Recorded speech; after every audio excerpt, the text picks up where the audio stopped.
চিন্তা দেহস না একটা তুলা মরিচ ছিঁড়ছি মরিচ আছে মরিচ নাই কি আর 3 মন মরিচ তুলছি আধা বিঘা মাটির মধ্যে রে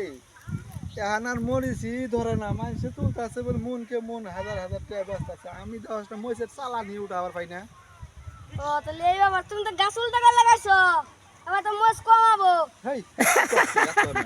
হ্যাঁ তুমি মানুষের বুদ্ধি ধরবা না আমার বুদ্ধি ধরবা তাহলে তোমার মোজ ভালো হবো গাছটা আছে না হ্যাঁ। এই যে এটা যে আগাল মনে করো তুমি এটা হচ্ছে গুড়া এই জাগাল হ্যাঁ। হ্যাঁ এটা হচ্ছে গুড়া এটা নিয়ে নিচে বেশি খুঁড়া গুড়া মাটি পুঁতা দিবা ওই যে ওই পিছনে ওটা হচ্ছে আগাল ওটা উপরে দিবা আর নিচে সার দিবা তাহলে দেখবা কত মরিচ হয় তুই একটা বুদ্ধি দাস তুমি একটা বুদ্ধি দে এলে হই নাই আমার ক্ষেতের এই অবস্থা ওই তো ওকে বুদ্ধি যে তোমার ফাঁসাইছে তোমার লস খাবার নিকে বুদ্ধি দিছে আমার বুদ্ধিটা তুমি নেও না হে আর মরিচ ধরবো কি ভাই তুই হে কথা কসে তুই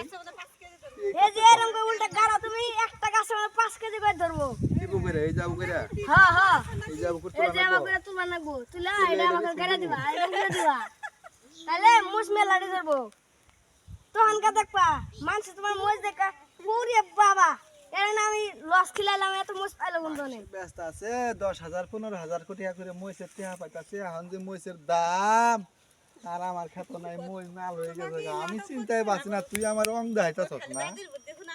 তুই আমার রঙের কথা কস না তো হর হ্যাঁ তুমি খালি দাদির বুদ্ধি হনো এনে কাটা লস খাও তোমার নাতির বুদ্ধি আলা হনো তারপর দেখবা কিরম লাভ করো কস কি কস তুই কাট লাগে গো কি করছিস